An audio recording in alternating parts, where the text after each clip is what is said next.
અમદાવાદમાં વધુ એક કોર્ટને બોમ્બથી ઉડાડવાની ધમકી મળી। સિટી સિવિલ અને સેશન્સ કોર્ટને બોમ્બથી ઉડાડવાની ધમકી મળી અને ધમકી મળતા જ કોર્ટ પરિસરને ખાલી કરાવાયું। બીડીડીએસ અને ડોગ સ્ક્વોડને પણ જાણ કરવામાં આવી છે।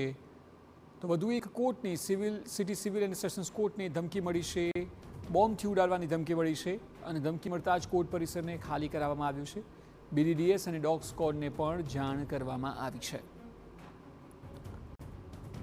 મહત્વનું છે કે છેલ્લા થોડા સમયથી શાળાઓ હોય, કોર્ટ કચેરી હોય, કલેક્ટર કચેરી હોય, તમામ જગ્યાએ ધમકી ભર્યા ઈમેલ મળી રહ્યા છે, ધમકી મળી રહી છે અને તેનો સિલસિલો અટકવાનું નામ નથી લઈ રહ્યો। ત્યારે અત્યારે અમદાવાદમાં સિટી સિવિલ અને સેશન્સ કોર્ટને બોમ્બથી ઉડાડવાની આ ધમકી મળી અને ધમકી મળતા જ કોર્ટ પરિસરને ખાલી કરાવી દેવાયું છે। સુરક્ષાના ભાગરૂપે ચેકિંગ હાથ ધરાયું છે, જેમાં બીડીડીએસ અને ડોગ સ્ક્વોડને જાણ કરી દેવામાં આવી છે અને સતર્કતાના ભાગરૂપે તમામ લોકોને બહાર કઢાયા છે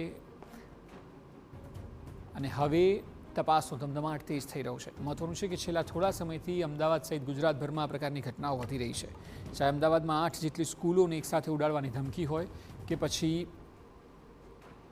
કલેક્ટર કચેરીને ઉડાડવાની ધમકી મળી હોય, આ તમામ બાબતોને લઈને હવે સતર્કતા જરૂરી છે। ત્યારે આજે વધુ એક કોર્ટને ઉડાડવાની ધમકી મળી છે। વધુ માહિતી આપી રહ્યા છે સંવાદદાતા રોનક વર્મા।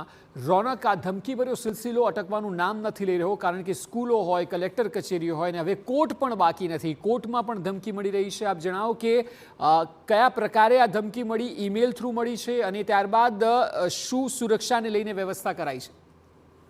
આજે સતત બીજો દિવસ છે કે અમદાવાદમાં અદાલતી પ્રક્રિયા ખોરવાનો જે પ્રયાસ છે તે કરવામાં આવ્યો છે।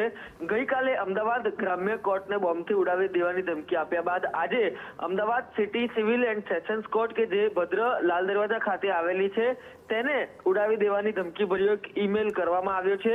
ઈમેલ મળતાની સાથે જ જે કોર્ટ પરિસર છે તેને ખાલી કરાવવાની પ્રક્રિયા છે તે અત્યારે કરવામાં આવી રહી છે। તમામ કોર્ટ કાર્યવાહી છે તેને નવા આદેશ સુધી મોકૂફ કરવામાં આવી છે, સ્થગિત કરવામાં આવી છે। મહત્વની વાત એ છે કે આ જે ધમકીભર્યો મેલ છે તે રજીસ્ટ્રીને આવતાની સાથે જ સ્થાનિક પોલીસને જાણ કરવામાં આવી છે, બીડીડીએસને જાણ કરવામાં આવી છે અને ડોગ સ્ક્વોડને જાણ કરવામાં આવી છે। એટલે કે જે પણ પ્રોટોકોલ હશે તે પ્રકારે કામગીરી થશે। પરંતુ એક ચિંતાજનક વાત જેનો આપે ઉલ્લેખ કર્યો કે ચાહે શાળા હોય, હાઈકોર્ટમાં પણ અગાઉ 5 થી 6 વખત બોમ્બથી ઉડાવી દેવાની ધમકીભર્યો મેલ મળી ચૂક્યો છે। ત્યારે હવે અન્ય અદાલતો છે તેમાં પણ આ પ્રકારની જે મેલ ભરી ધમકી છે તે આવી રહી છે। ત્યારે એક ચિંતાજનક વિષય એ પણ છે, અગાઉ એક વ્યક્તિ છે તેની આ સમગ્ર મામલે ધરપકડ કરવામાં આવી હતી, જેને જામીન ઉપર છોડી દેવામાં આવી છે અને ત્યારબાદ આ પ્રકારની ઘટનામાં વધુ એક વખત વધારો થયો છે। ત્યારે 100%ની વાત એ છે કે તંત્ર તરફથી, પોલીસ તરફથી તકેદારીના ભાગરૂપે આ પ્રકારની કાર્યવાહી કડકપણે આગળ વધે તે વિચારવાની જરૂર છે, કેમ કે સ્વાભાવિક રીતે નિયમિતપણે આ પ્રકારની ધમકી ભર્યા મેલ બાદ